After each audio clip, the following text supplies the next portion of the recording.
selamat datang di Mata Najwa. Saya Najwa Shihab, tuan rumah Mata Najwa. Seorang teknokrat terlahir dari rezim yang terorganisir. Sejak muda dilimpahi bakat, berpendidikan mantap dan penuh tekad. Visinya melambung jauh tinggi. Penguasa memberinya tempat berekspresi. Dia menjadi yang terpilih di lapisan penting rezim yang penuh seleksi. Berkiprah dalam alih teknologi industri nasional penuh gengsi. Dia menjadi presiden di waktu yang sempit, saat bayang-bayang rezim digugat sengit. Ketika reformasi masih saja dalam transisi, apa pandangannya soal kondisi negeri terkini? Inilah Mata Najwa, Habibie hari ini. Demi Allah, saya bersumpah akan memenuhi kewajiban Presiden. Apabila cukup alat bukti tindak pidana, maka proses peradilan harus dilaksanakan sesuai ketentuan perundang-undangan yang berlaku. Sosoknya lekat diingatan karena buah pikir maupun cara berucap dan mengambil tindakan. Memerintah di era transisi yang sulit, ia mampu meletakkan landasan demokrasi yang konkret. Untuk negeri ini, kita sambut Presiden ketiga Republik Indonesia, Baharudin Yusuf Habibie.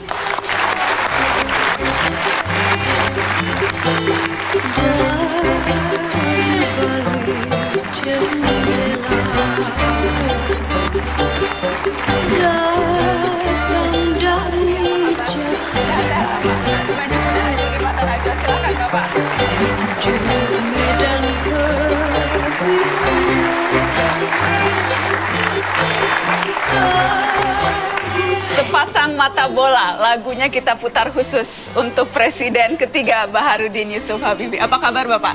Baik, terima kasih. Sehat-sehat? Sehat. Pak Habibie, saya ingat terakhir kali saya mewawancari Bapak itu hampir 4 tahun yang lalu. Ketika itu tepat 40 hari pasca berpulangnya Ibu Ainun. Saya ingat saya wartawan pertama yang waktu itu Bapak kasih kesempatan wawancara.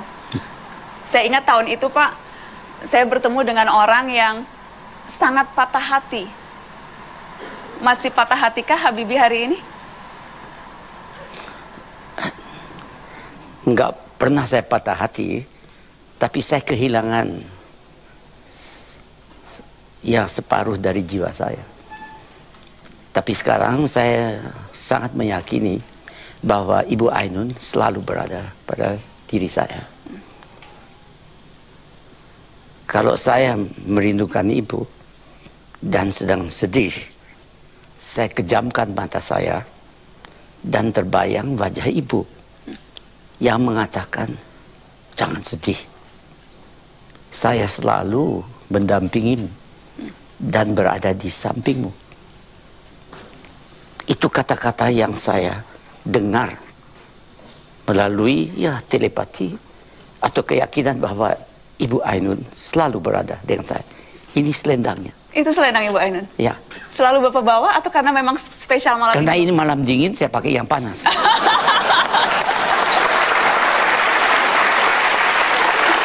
Jadi saya boleh ya? Boleh Bapak. Jadi Ibu Ainun ada di tengah-tengah kita saat ini pun ya Pak? Setidaknya lewat selendang ya? Ya, dalam hati saya selalu. Selalu ada. Ada beberapa keluarga yang hadir di sini. Ada Mas Ilham Putra, kemudian juga ada Mas Adri, keponakan dari Pak Habibie. Saya ingin ke Mas Adri. Selain kisah cinta yang begitu menginspirasi banyak orang, ada Habibie juga duduk di samping Anda, Mas Adri. Selain kisah cinta yang sedemikian dahsyat, apalagi keistimewaan dari sosok paman Anda ini bagi keluarga besar? Oh, beliau adalah panutan bagi keluarga dan juga bagi semua orang sebetulnya ya. Dan beliau selalu menjaga silaturahmi dengan semua orang. Tidak mengenal kelas, tidak mengenal standar sosial, dan selalu menghormati orang yang dituakan. Dan yang pastinya beliau selalu tidak pernah berhenti bekerja demi kemajuan bangsa Indonesia. Tidak pernah berhenti bekerja demi kemajuan bangsa. Luar biasa, perlu tepuk tangan.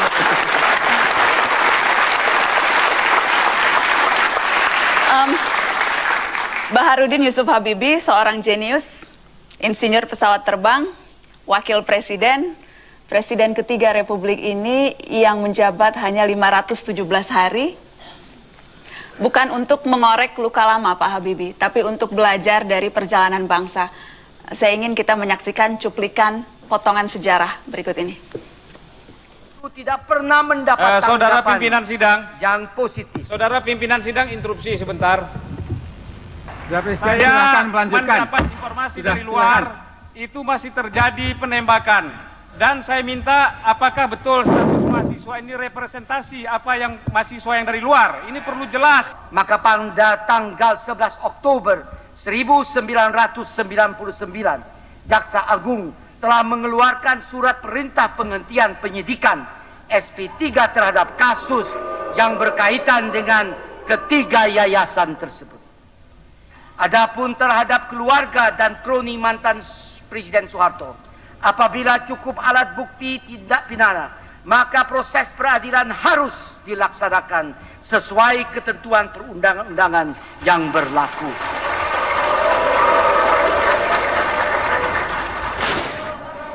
Menolak. Menolak. Alhamdulillah. Alhamdulillah. Alhamdulillah. Allahu Akbar. Allahu Akbar.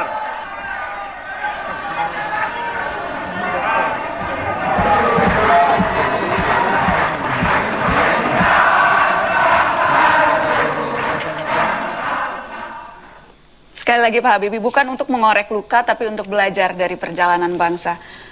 Pada saat itu Pak Habibie berada di rumah dan menyaksikan dari televisi, betul Pak? Benar. Benar. Apa momen yang paling kuat yang diingat Pak Habibie, menyaksikan laporan pertanggungjawaban ditolak dari televisi? Ya, saya harus menerima bahwa itu suatu kenyataan. Dan sebelumnya, saya telah mengumumkan bahwa saya hanya bersedia untuk dicalonkan kembali sebagai presiden jikalau pertanggungjawaban saya diterima. Kalau tidak diterima, saya persilahkan pilih orang lain. Tidak ada rasa kecewa, sedih setelah begitu banyak hal yang dilakukan selama 517 hari memimpin negeri? Tidak. Tentunya saya sedih, tapi yang menentukan kan rakyat atau wakil-wakil rakyat. Dan kalau yang mewakili itu berkeyakinan bahwa tidak wajar dipimpin oleh seorang Habibie, saya harus terima sebagai kenyataan. Dan tidak saya benarkan, terus saya berontak. Terus cerita yang enggak. Silakan. Tapi ya cuma yang lucunya, waktu saya saksikan itu bersama dengan Ibu Ainun, Ilham dan istrinya, Tareq dan istrinya. Di rumah ini Pak? Di rumah, Kuningan. Terus waktu selesai, dan saya sudah bilang sama Ibu, saya tidak bersedia dicalonkan kembali kalau pertanggungjawaban tidak diterima. Lalu, waktu sudah tidak diterima, dia tanya, Pak, kamu benar-benar tidak mau dicalonkan kembali? Benar-benar. Ibu hanya senyum, dia berkata, baiklah, kamu mimpin kita sholat, karena sampai hari ini selamat. Jadi saya mimpin, dan belakang saya Ilham dan Tareq, dan di belakangnya ibu saya, ibunya Ilham dan Tareq, dan istri mereka. Dan saya sholat. Saya bersyukur dan berterima kasih bahwa selama 517 hari saya bisa melaksanakan tugas sesuai kemampuan saya. Peralihan itu pun ada banyak keraguan yang muncul. Bahkan ada yang menganalisa keraguan itu pun muncul dari mentor Habibie ketika itu. Presiden Soeharto ketika itu pun tampaknya mengeluarkan sinyal-sinyal ragu terhadap wakilnya sendiri. Ya memang. Kita lihat cuplikannya sedikit Pak. Pidato Presiden Soeharto 19 Mei tahun 1998. Sekarang kalau tuntutan untuk mengundurkan diri bisa penuhi secara konstitusional, maka harus saya serahkan kepada Wakil Presiden secara konstitusional. Kemudian timbul, apakah ini juga merupakan jalan penyelesaian daripada masalah tidak akan timbul lagi. Nanti Wakil Presiden juga lantas harus mundur lagi. Ada keinginan agar supaya saya mundur. dari kedudukan sebagai presiden. Hanya masalahnya bagi saya sebetulnya mundur dan tidaknya itu tidak menjadi masalah. Yang perlu kita perhatikan itu apakah dengan kemunduran saya itu kemudian segera keadaan ini akan bisa diatasi. Sebab bagi saya soal kedudukan presiden adalah bukan soal yang mutlak bagi saya. Terkejutkah Anda, Pak Habibie, ketika Presiden tampaknya seolah meragukan kemampuan wakilnya sendiri? Bukan terkejut. Saya waktu mendengar itu, saya langsung minta waktu untuk bertemu dengan Presiden. Dan saya bilang sama Presiden, saya ini hanya bisa menjadi wakil presiden dan menandatangani supaya saya terima jika dipilih dengan persyaratan. Persyaratan ialah bahwa kalau terjadi sesuatu dengan presiden, maka wakil presiden itu harus mengambil alih kepemimpinan dan melaksanakan tugas sesuai yang telah ditentukan dalam ketetapan MPR. Dan berarti kalau Bapak mengatakan saya tidak mampu, kenapa Bapak menyetujui saya menjadi wakil presiden? Itu tidak konsekuen. Jangan begitu, Pak.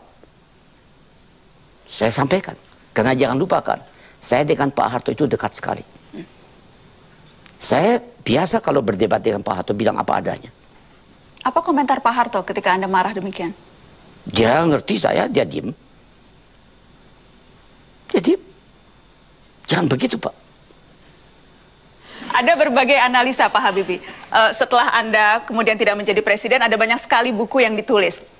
Terutama juga buku yang spesifik menulis soal menganalisa hubungan Presiden Soeharto dengan Presiden B.J. Habibie. Salah satu analisanya adalah ketika itu sesungguhnya Pak Harto menginginkan Pak Habibie juga ikut mundur bersama dirinya. Mungkin dia inginkan, tapi itu melanggar Undang-Undang Dasar. Karena saya menandatangani di depan wakil-wakil rakyat di MPR. Disaksikan juga oleh Presiden terpilih. Bahwa jika terjadi sesuatu dengan Presiden, maka saya berkewajiban untuk mengambil alih kepemimpinan dan melanjutkan kepemimpinan itu sesuai dengan keinginan rakyat yang telah ditentukan dalam ketetapan-ketetapan MPR. Itu apa gunanya saya tanda tangani? Jadi tidak mungkin. Tidak mungkin Anda ikut mundur bersama Pak Harto ketika itu. Karena tidak dibenarkan oleh undang-undang.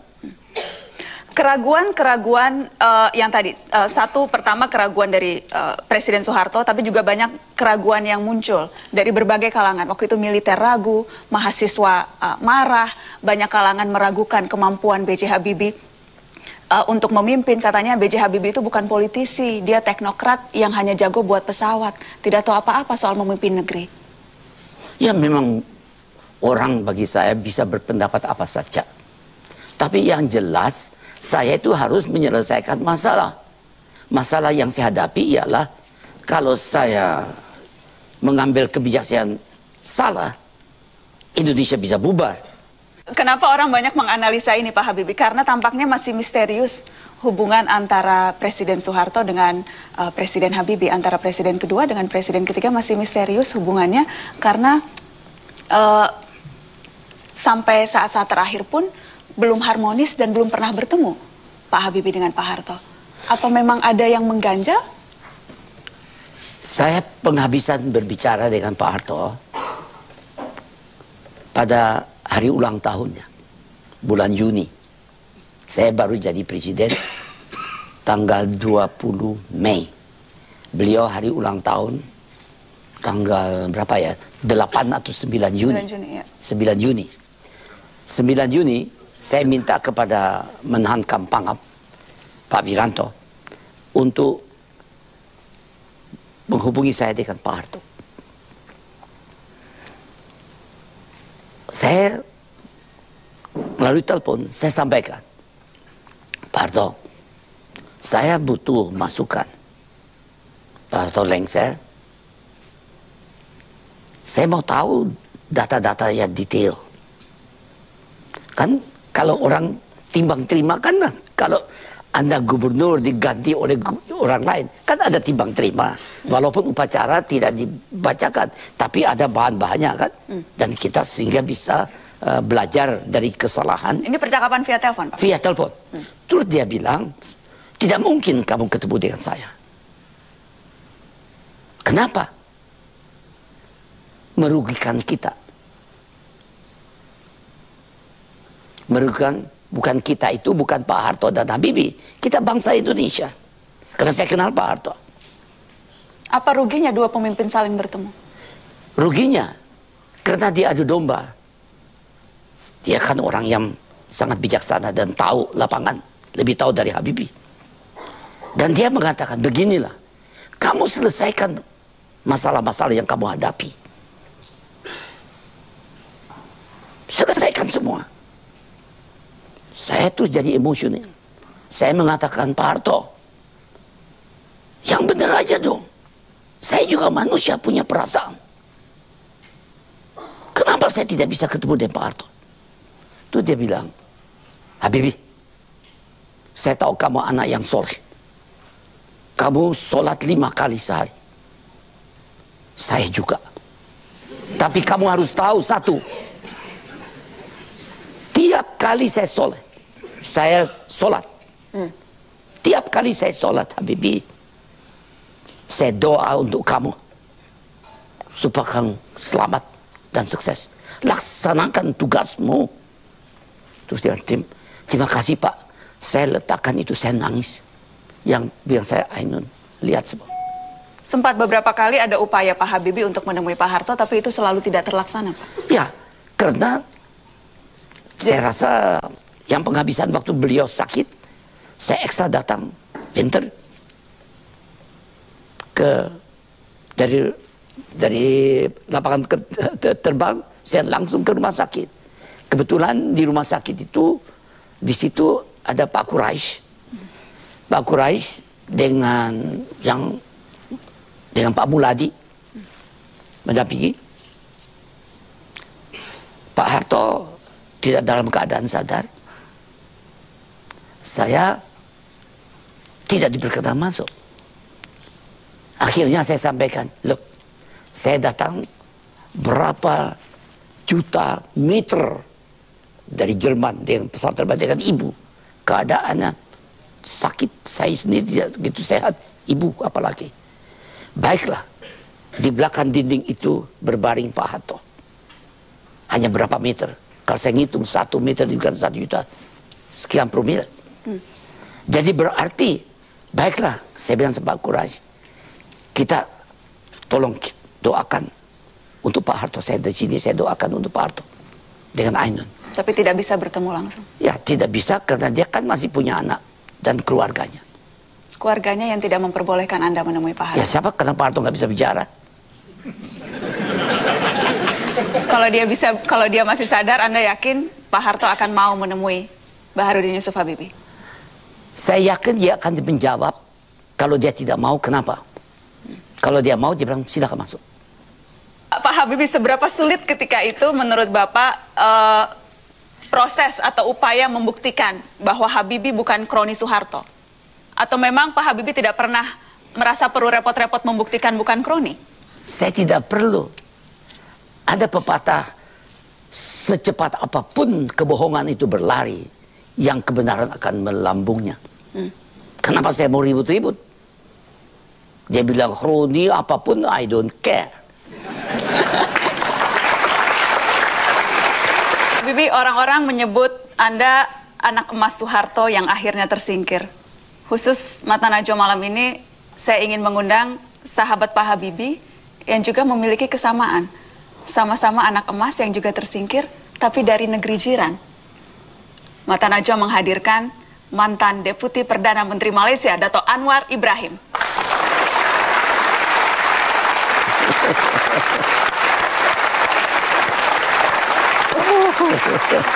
Pak Anwar, this is a surprise, kejutan untuk Pak Habibie. Okay. Ya. I'm a Habibie fan. Habibie fan. Pak Anwar, terima kasih sudah hadir jauh-jauh dari Malaysia untuk episode spesial Habibie hari ini. Silahkan duduk Pak Anwar. Pak Anwar sudah lama kenal Pak Habibie. Apa kesan Dato' Anwar terhadap sosok Baharudin Yusuf Habibie sebagai personal maupun sebagai sesama pemimpin negeri? Saya bias sebab Habibie ini saya anggap sebagai keluarga dan sangat prihatin tentang derita yang saya lalui. Semasa saya selesai operasi bebas dari penjara, Enom dan Habibie yang menjaga kami. Saya kesan sosoknya sederhana, bicaranya pintar dan panjang. tetapi tidak sebagai seorang politisi biasa. Dia bicara dari keyakinan, dari hati nurani. Dan ini saya lihat sebagai sesuatu yang unik dari seorang tokoh atau pemimpin besar.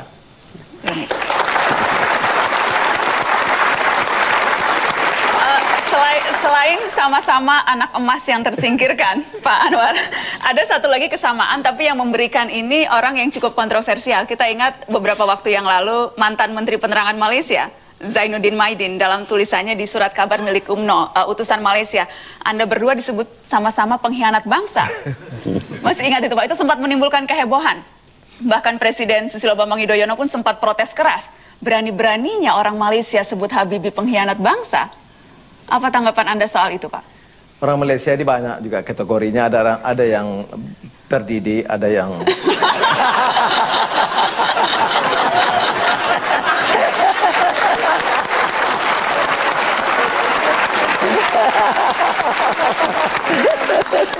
Ini yang menyebut mantan Menteri Penerangan loh.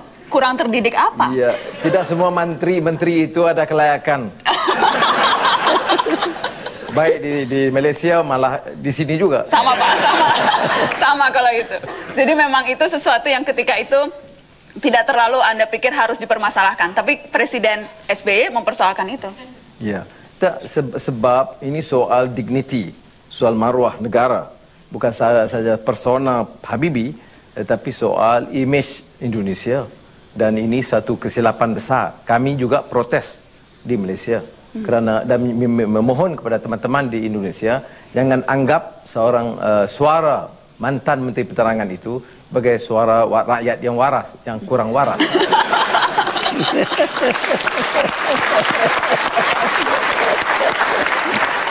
Dato' Anwar, saya membaca tulisan Anda tentang Pak Habibie. Ada yang menarik adalah ketika Anda menulis kebijakan Presiden Habibie membebaskan tahanan politik. Anda spesifik menulis soal itu karena punya pengalaman panjang. Apa yang Anda temukan dari kebijakan itu kaitannya dengan hubungan Anda dengan Pak Habibie? Sebulan saya Azizah bersama Habibie Ainun di München setelah operasi. Saya banyak menimba pengalaman dan menanyakan soal-soal yang agak sensitif. Saya menanyakan apakah yang mendorong Pak Habibie segera membebaskan Tapol. Dia spontan jawab, ini soal hati nurani, ini soal conscience, ini soal doing what is right, dan akhirnya saya akan bertanggung jawab kepada Allah SWT. Dan ini bukan jawaban politik biasa yang saya dengar. Dan itu sebab maka justru itu kasih saya dan salute saya kepada Habibie sebagai pemimpin besar itu jauh lebih tinggi. Jauh lebih tinggi. Itu bukan jawaban politisi. Bukan. Itu jawaban manusia yang betul-betul tersentuh hatinya. Ya. Dan ini terkesan betul. Dan saya bicara sepanjang kampanye kalau di Malaysia, saya bilang itu sosoknya Habibie. Soal conscience. Kita dalam politik ini mau menimba uang, harta, tapi tidak ada conscience. Derita rakyat, tahanan, kesusahan mereka tidak memberi kesan. Dan ini parahnya sistem sebab itu. Dan dari Habibie kita dapat timba pengalaman yang luar biasa.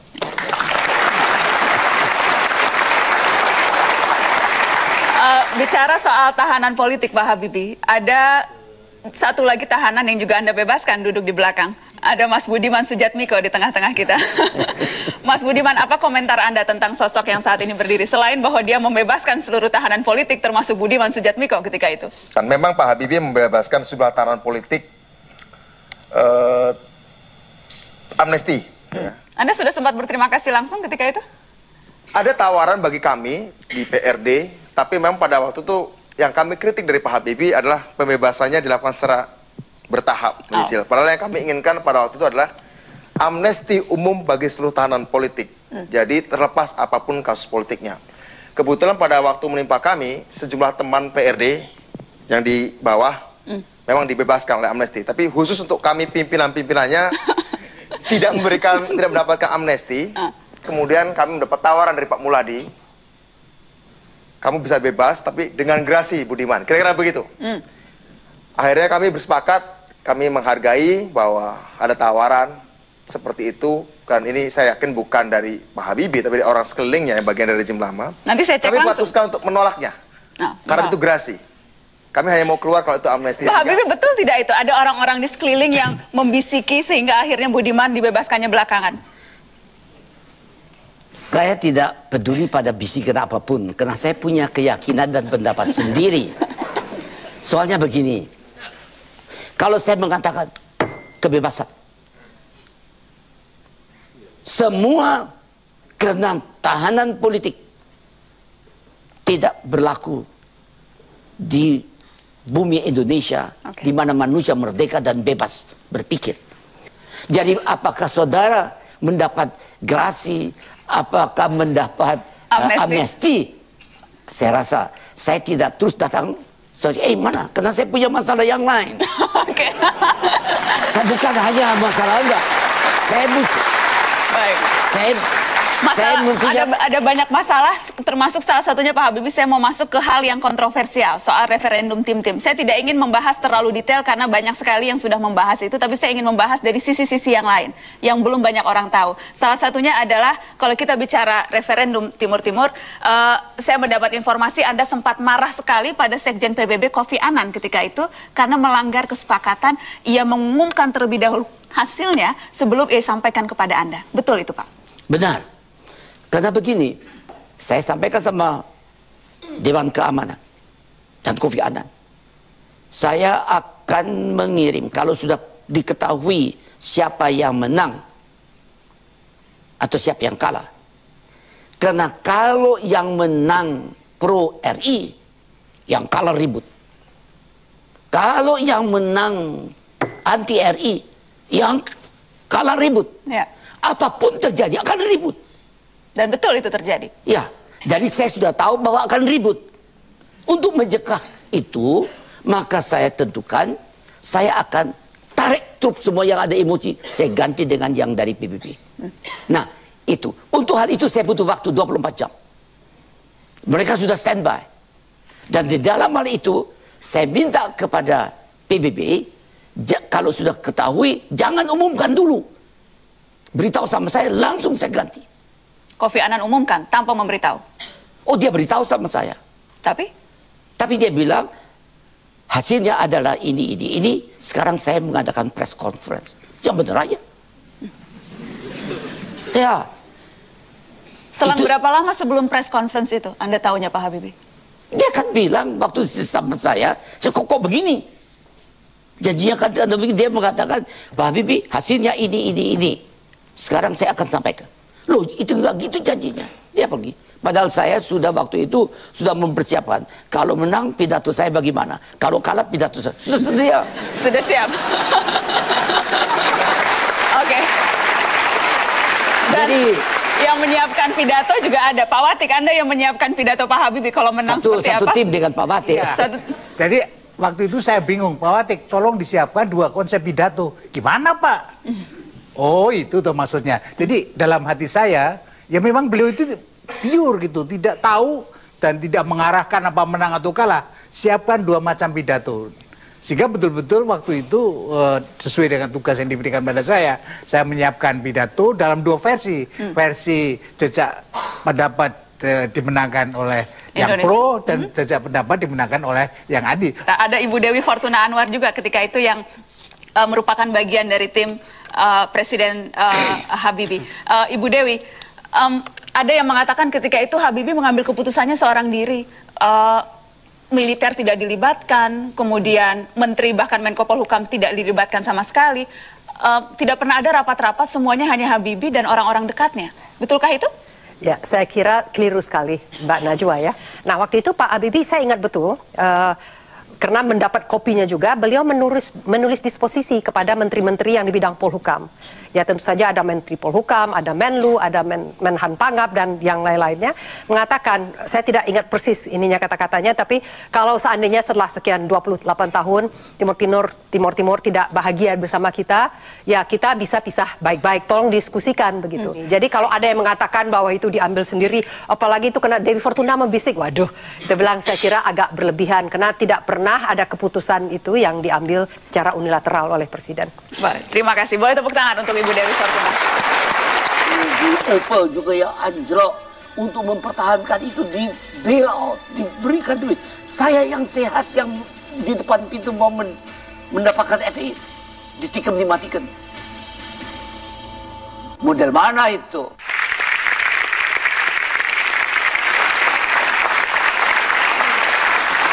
Saya yang sehat, yang di depan pintu mau dapat FII, ditikam, dimatikan. Model mana itu? Masih marahkah Pak Habibie sekarang melihat apa yang dulu diperjuangkan begitu banyak anak bangsa, kini sepertinya sia-sia? Saya tidak marah, kecewa. Tapi saya tidak mau mengeluarkan waktu dan tenaga saya untuk mengeluh dan menyalahkan siapa saja sehingga ini tidak terjadi. Saya harus lihat dari sudut positifnya. Jangan lupa ya, saya membuat industri strategis itu bukan ide saya. Ide bangsa Indonesia yang dicetuskan oleh Bung Karno. Saya itu diindoktrinasi. Waktu pesawat terbang itu terbang, saya plong. Karena indoktrinasi yang saya yakin saya harus laksanakan itu telah saya berikan kepada bangsa ini. Saya mulai dengan 20 orang. Waktu saya jadi Wapres harus saya serahkan industri strategis 48.000 orang dengan turnover 10 billion US dollar.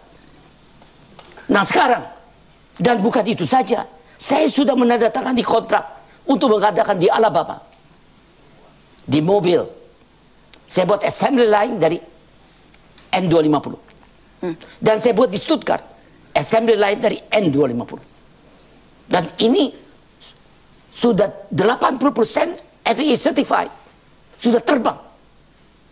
Tiba-tiba suruh berhenti. Yang benar aja dong. Nah, sekarang. Yang suruh berhenti Pak Harto ketika itu, Pak Habibie? Bukan. Pak Harto yang menandatangani kerjasama dengan IMF. Dia tanda tangani.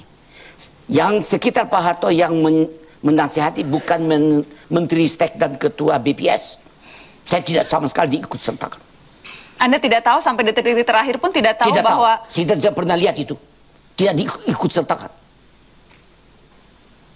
Saya hanya dapat surprise. Nah di dalam hal itu waktu ditentukan ini harus berhenti. Pendanaan gampang. Dia hanya pendanaan berhenti. Saya bilang gimana? Saya dapat dana dari pemilih yang 100% dimiliki oleh rakyat, oleh pemerintah. Dalam negeri? Ya jelas dong. Nggak pinjaman dari dua. Saya dapat dari situ. Nah sekarang suruh berhenti.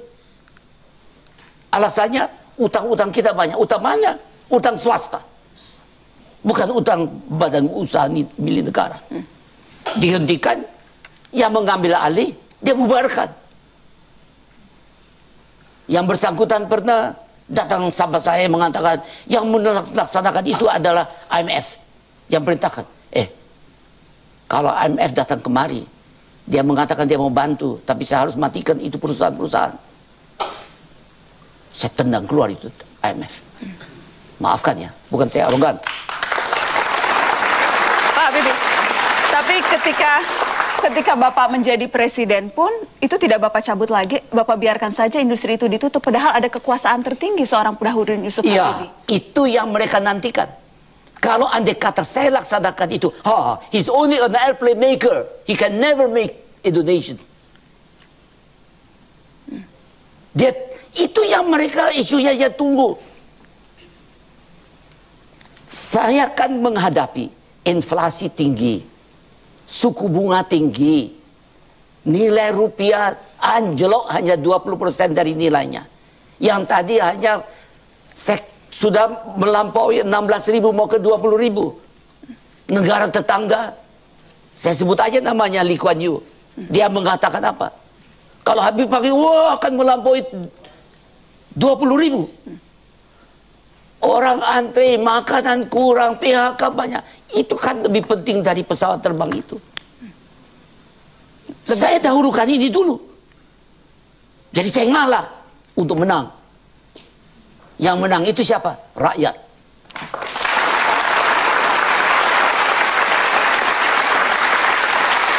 Anda mengalah pada cita-cita besar dan juga visi besar. Padahal begitu banyak waktu yang Anda curahkan untuk cita-cita besar ini, Pak Habibie. Waktu yang seharusnya bisa untuk anak-anak Mas Ilham, juga untuk Ibu Ainun. Tapi Anda rela menghabiskan begitu banyak waktu yang akhirnya kemudian menjadi sia-sia. Bagi saya tidak sia-sia. Karena pesawat terbang itu tanggal 10 Agustus tahun 95. Mengenang 50 tahun Indonesia merdeka, kita membuktikan kepada diri kita sendiri bahwa kita sama seperti orang Jerman dan yang lain bisa juga membuat pesawat terbang komersial.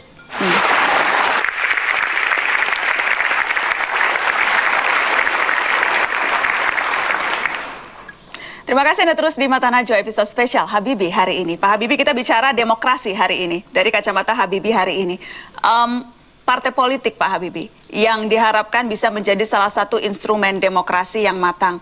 Dalam prakteknya kita lihat seringkali mengecewakan.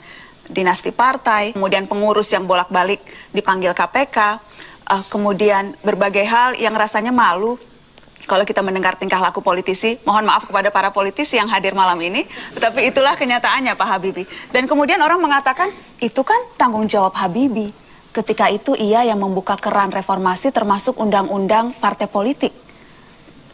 Melihat sekarang apakah memang resiko itu sudah diperhitungkan?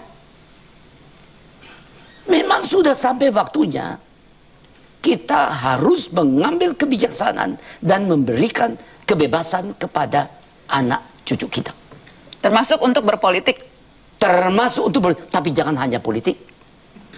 Siapa yang kerja?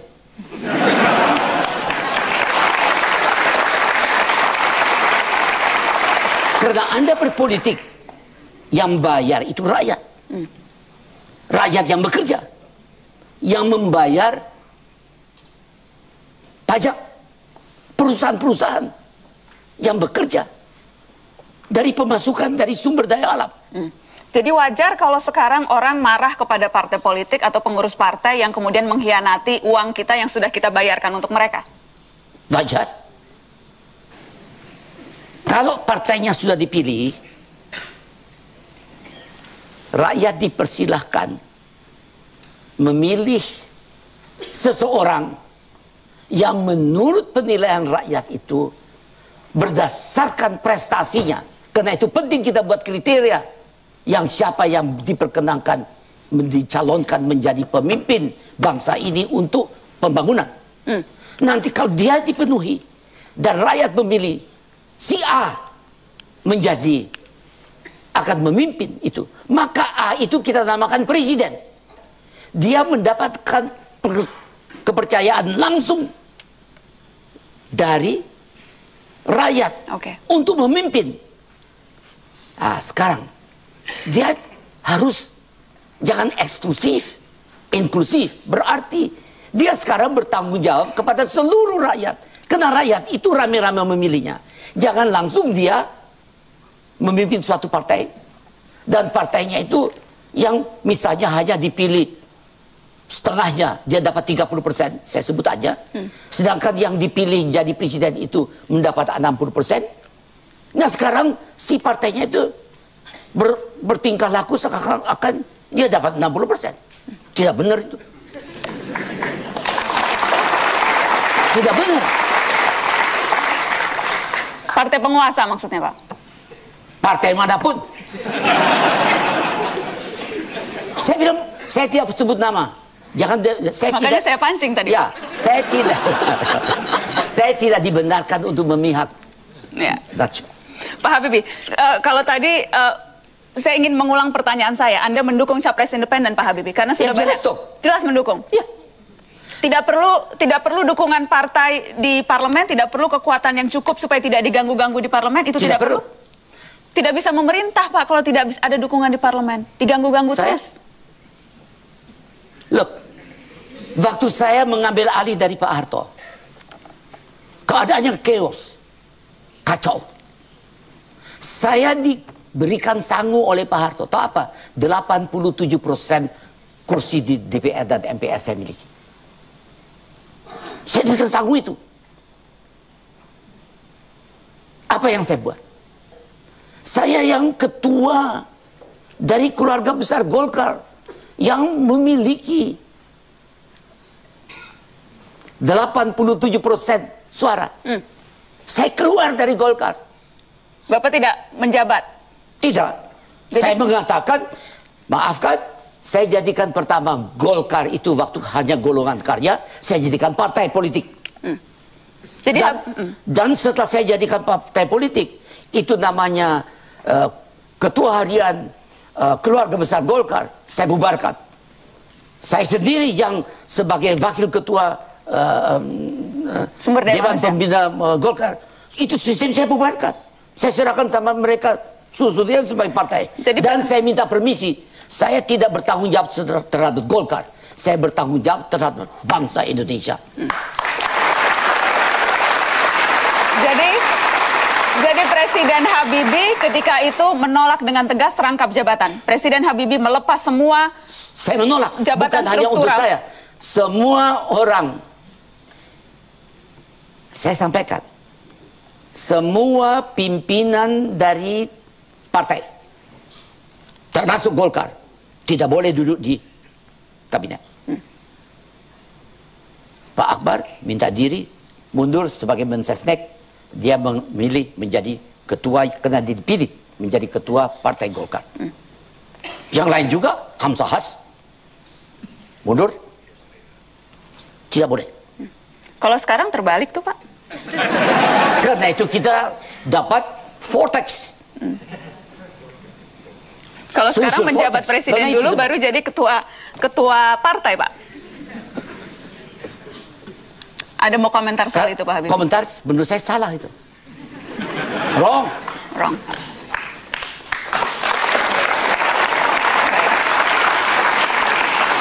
Saya ingin minta komentar Pak Akbar Tanjung. Apa yang dulu membedakan? Kenapa dulu zaman Habibie ketika baru saja masuk era transisi reformasi, baru saja reformasi dilakukan, tapi tampaknya etika politiknya lebih jelas ya? Menjadi menteri, menjadi presiden, ya tidak ada ambil-ambil jabatan di partai. Kalau sekarang kenapa berbalik 360 derajat ya Pak Akbar? Ya itu tergantung pemimpin, tergantung presidennya.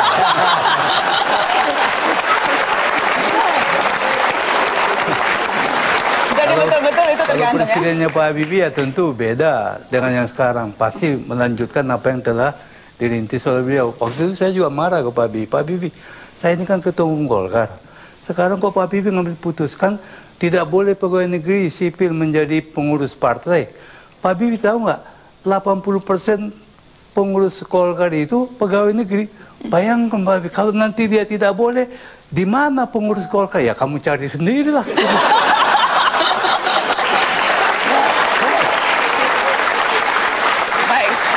Pak Habibie, tadi Anda katakan mendukung capres independen. Saya tahu yang tepuk tangan paling keras itu orang yang sejak dulu mendukung itu. Ada Fajrul Rahman di sini yang sejak dulu selalu mau jadi presiden lewat cara independen.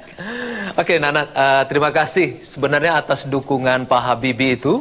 Lalu kemudian kami masuk ke Mahkamah Konstitusi pada tahun 2008, Pak Habibie. Dan alhamdulillah setelah bersidang selama 6 bulan, kami dikalahkan. Tapi kami terus memperjuangkannya sampai hari ini. Dan sekarang melalui jalan berputar. Sekarang kami masuk dulu melalui pemilu serentak. Dan alhamdulillah 23 Januari kemarin kami menang. Tetapi sayang harus dijalankan pada tahun 2019. Dengan pemilu serentak berarti cita-cita Pak Habibie juga salah satunya adalah di mana partai tampaknya tidak perlu lagi presidensial threshold. Berarti siapa saja yang ada di bumi Indonesia, apa dia anggota partai atau tidak, Kalau dia memenuhi syarat, silakan mencalonkan diri sebagai presiden. Syarat ini yang harus dibuat. Tapi kita harus tahu bahwa syarat itu yang dibuat oleh DPR. Mungkin harus diadakan sidang paripurna DPR dengan DPD bersatu dan menyusun kriteria-kriteria. Itu harus mulai dipikirkan. Ya. Jadi apa yang kalau misalnya nanti diputuskan tahun 2019 harus dilaksanakan pemilihan presiden secara serentak. Itu belum sempurna. Dia punya solution.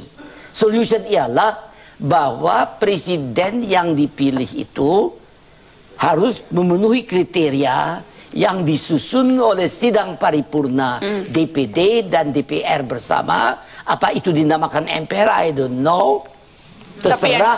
Yang jelas tetapi kriteria yang jelas itu kriteria perlu. Oke. Dan sehingga dari kriteria itu, karena itu saya sampaikan, yang memimpin bangsa kita bukan selebritis. Tapi yang memimpin bangsa kita harus problem solver. Baik, Pak Habibie, professional problem solver, bukan selebritis. Bukan. Minta izin Pak Habibie, saya ingin menguji kejeniusan seorang Habibie. Apa pendapat spontan? Sudah banyak orang yang bilang mau jadi presiden. Ada yang sudah deklarasi, ada yang belum, masih malu-malu, tetapi sudah kelihatan maunya, Pak. Di tumpukan saya di atas meja ini ada tumpukan foto Pak Habibie. Satu kata saja Pak, apa yang spontan terlihat ketika spontan terpikir ketika saya singtap dulu. Oke. Ketika melihat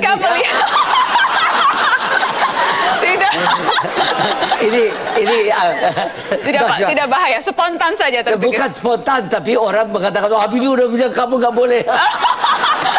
Tidak Pak, apa? Saya yakin Pak Habibie bisa. Apa yang spontan terlihat ketika melihat ini Pak Habibie?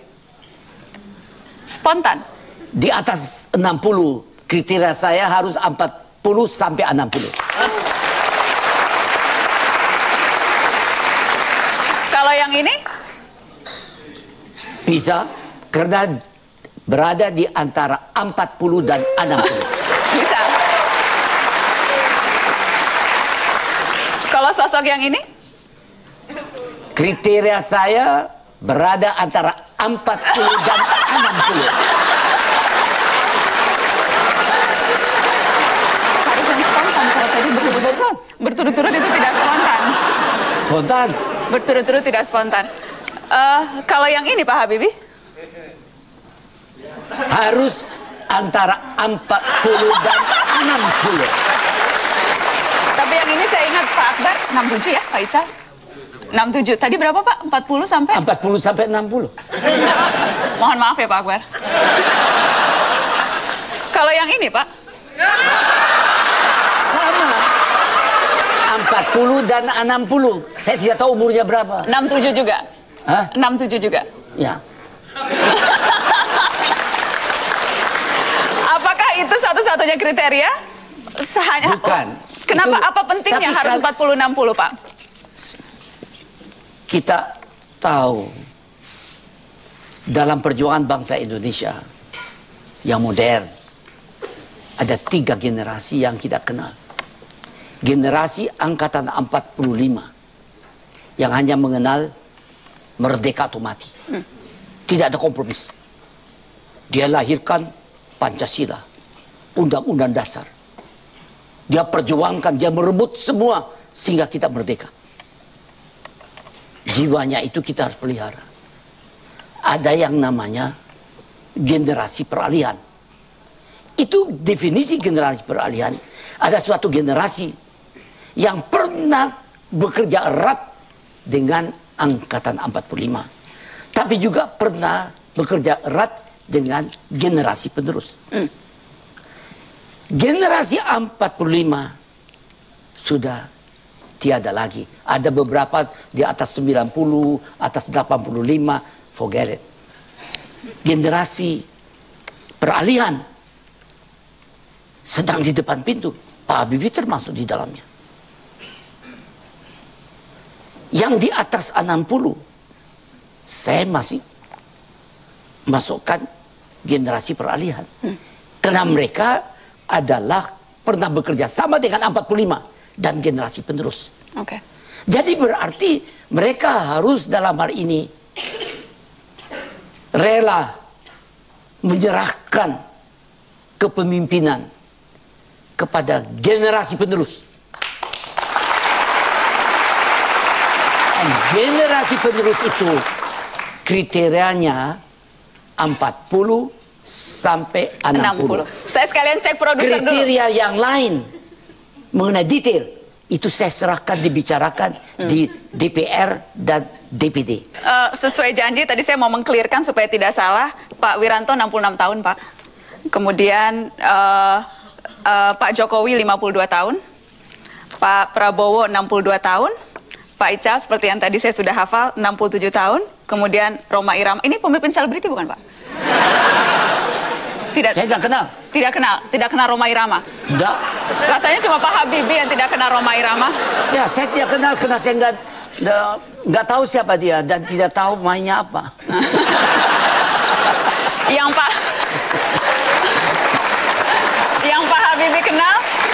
Pak Habibie kenal cuma Reza dan BCL ya, Pak? Saya kenal Reza, BCL, terus siapa aja, Tengku Wisnu,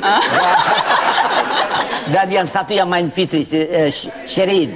Karena ini saya tahu dari Cinta Fitri, dan saya ikut dengan dibahas selalu oleh Ibu Ainun suruh nonton. Jadi saya tahu, yang lain tidak kenal. Jadi Rhoma Irama tidak kenal. Baik, bicara soal pemimpin muda yang kriterianya 40 sampai 60 Pak Habibie. Ada juga saat ini yang berada di tengah audiens. Ada Mas Anies Baswedan. Mas Anies, apa hal yang Anda pelajari dari sosok presiden ketiga kita, Baharudin Yusuf Habibie? Pak Habibie ini menjadi pemimpin di era transisi. Dan kalau kita lihat di banyak tempat di dunia, tidak banyak orang yang memimpin era transisi dan bisa menempatkan dirinya sebagai negarawan. Banyak yang dalam era transisi menyiapkan sistem yang memungkinkan dia berkuasa terus-menerus. Pak Habibie justru mendorong kita untuk melihat, ini contoh, ketika kesempatan itu ada untuk membentuk sistem yang menguntungkan, dia justru membuat sistem yang baik untuk semua. Ini contoh luar biasa. Lalu sesudah itu, Pak Habibie dalam waktu 517 hari, era kepemimpinan itu, menerbitkan lebih dari 57 undang-undang, 1 perpu. Ini adalah prestasi politik yang paling produktif di dalam kepemimpinan kita. Dan lalu itu semua fantastis, dilakukan dengan semangat kenegarawanan, diakhiri ketika beliau selesai menjadi presiden, beliau memberikan teladan yang luar biasa. Beliau tidak turut campur pada siapapun yang meneruskan. Dia mengambil sikap sebagai negarawan total, menyaksikan, memberi nasihat, tetapi tidak ikut campur lagi di dalam politik, tidak ngerepoti penerusnya. Dan Pak Habibie mengambil posisi, saya sebagai senior citizen yang terhormat di Indonesia. Itu pelajaran. Jadi Mas Anies, itu pesannya untuk presiden yang saat ini sedang memimpin, habis turun, pensiun saja, tidak usah urus-urus politik, begitu ya maksudnya? Itu pesannya? Ya, buat semua presiden, termasuk yang sekarang. Harus pensiun dan tidak usah urus politik. Pak Habibie, untuk menutup, saya teringat sumpah Pak Habibie yang begitu menggetarkan dada. Kalau boleh saya minta Pak Habibie membacakan lagi sumpah itu untuk audiens yang ada di sini dan juga pemirsa Mata Najwa. Oke. Sumpahku terlentang, jatuh, perih, kesal. Ibu Pertiwi, engkau pegangan janji pusaka dan sakti, tanah tumpah darahku, makmur dan suci. Hancur badan, tetap berjalan. Jiwa besar dan suci membawa aku padamu. Padamu, Indonesia, makmur dan suci. Baharudin Yusuf Habibie, kita berikan sambutan yang luar biasa. Terima kasih banyak.